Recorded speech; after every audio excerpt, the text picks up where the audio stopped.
593. And we talk about chapter 16 is on marketing.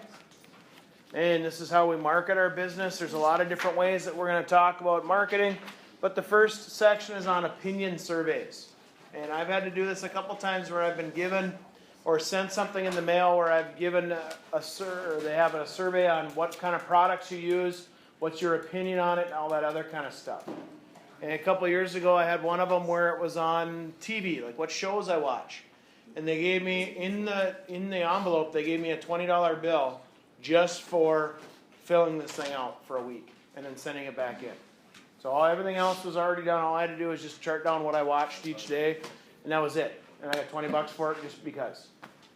Or I could have just kept the $20 and not do it. But at least that way they paid you for it. I felt obligated. So that's an opinion survey. When you develop a new product, you want to test it and know how likely it is to sell. You may conduct a product test. This is when you ask a group of people to try the product. You may hire an opinion research firm that specializes in that. Another one that I used to belong to, a group called the North American Hunting Association.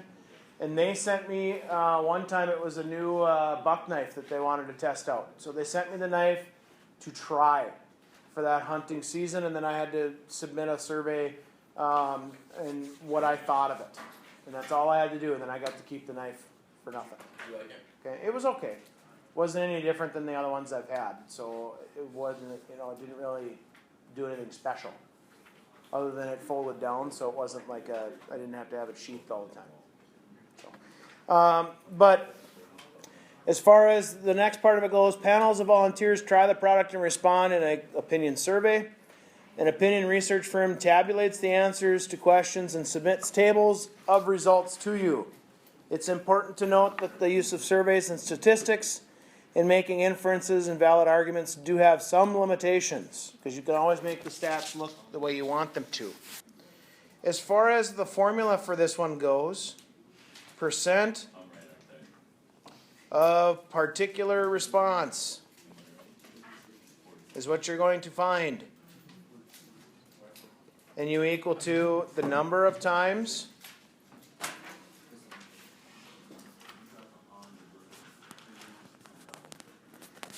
particular response occurs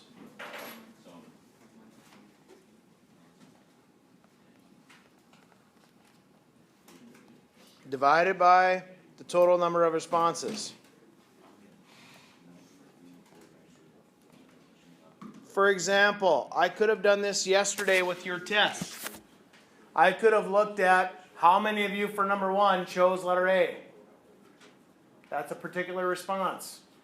And then I could have divided it by how many of you took the test yesterday, or the letter B, or C, or D. That's what I could have done yesterday, and it's the same kind of problem. All I do is look at how many people chose that, and divide it by how many people took it. And that's all this is for the formula. So on number 1,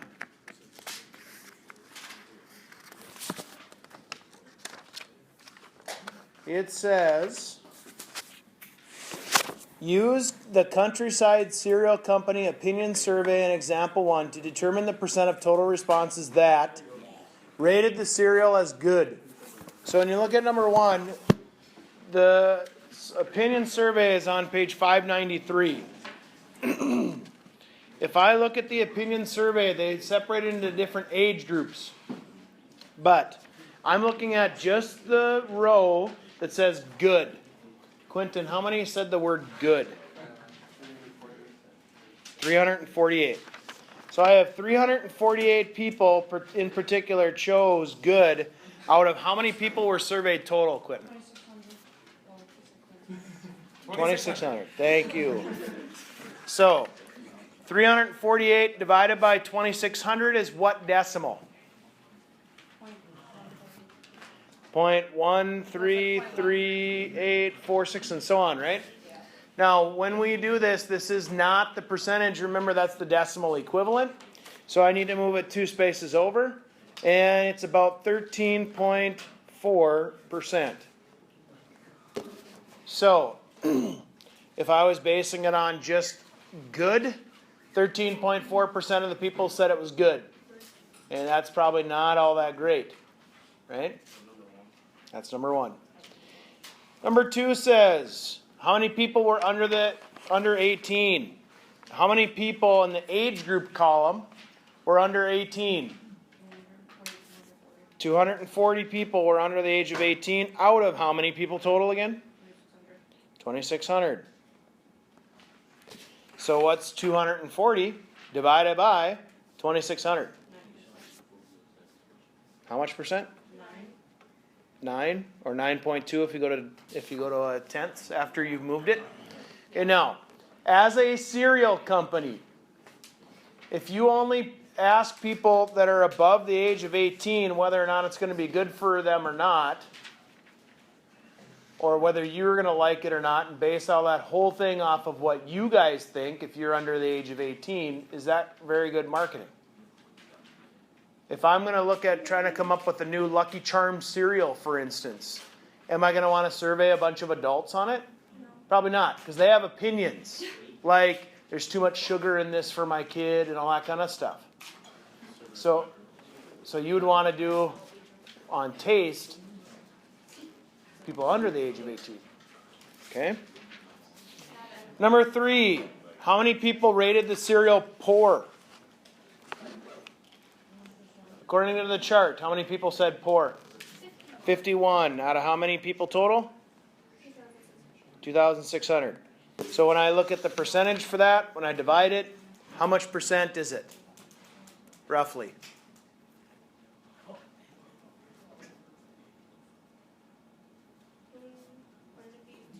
About 2%, right?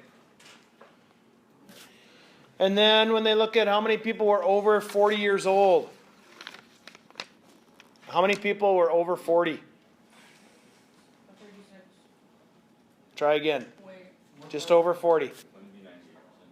1,800. 1,800. Over 2,600. Now when I divide that, how much percent is that? 69.2%. 69.2%. And now, did it ever say what kind of cereal it was? No? So I'm guessing if it's over 40, it's something like Cheerios or Raisin Bran or something like that. Okay? Because as you get older, you're supposed to have that stuff. Number 2. Or that was 2. The second one. It says for number 5. Suppose Countryside Cereal Company operates on the standard that over 90% must respond excellent or good, or production will be halted. What should they do? So, when we look back at the chart, it said excellent and good. How many people said it was excellent?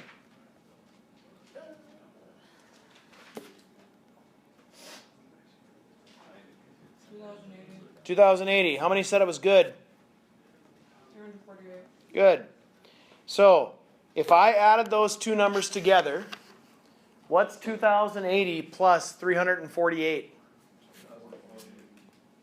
2,000 what? Okay, 2,428. Out of how many people did they survey again? 2,600. And when I divide that, what percentage do I get?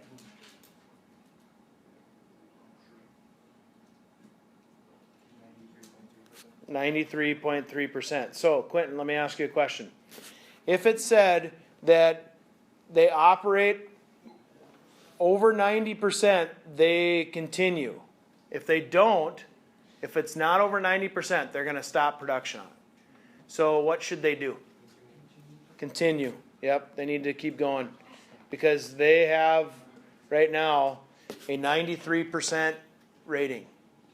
Have you guys ever heard, did they ever do this, or have you ever seen any of this stuff when they talk about the president? They talk about opinion surveys. Have you ever seen that before? Where they're operating at this percentage? And that's the same kind of concept. All they do is they're looking at how many people that said, yes, he's doing well, and out of how many people they surveyed. That's the whole thing. It's the same principle for this. Number 6. Countryside Cereal Company had predicted that 8 in the 18 to 40 group would respond poor. Determine the absolute error. Okay? They predicted that 8 would say in that range poor. Well, 18 to 80 in the poor, or 18 to 40, how many actually did survey? Try again. 18 to 40 in the poor row. 10. 10 people actually did it. Okay? So for their particular thing, when they predicted 8, they got 10, what's the difference? 2.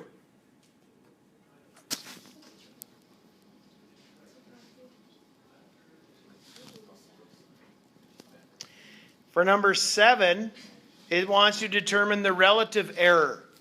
Now the relative error, just so that you guys know what the relative error is, or the formula for that, you take the absolute error,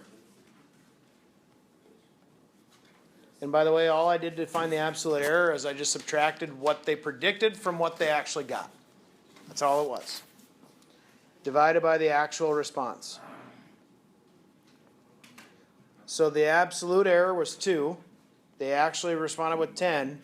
What's 2 over 10 as a percent? 20%. So the relative error was 20% on that one. So if you look on page 595, they're going to ask you the same types of questions. On number 8, it says 18 out of 2,000 people surveyed owned computers.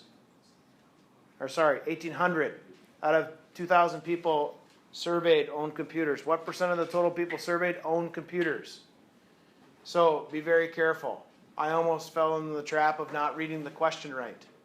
First I said 18 and then I said, oh wait, it says 1,800. What number is 1,800? 1,800, not 18. 2 different numbers. Be careful. Read the question. Okay? What do you think? No, it's 1,800 divided by 2,000.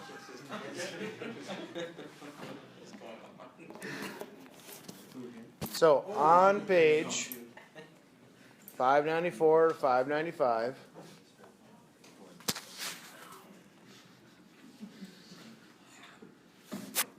we'll go 1 to 13. Because 13 is kind of 10 to 13 all deal with the same thing, Fisher Motors, which used to be a business in town.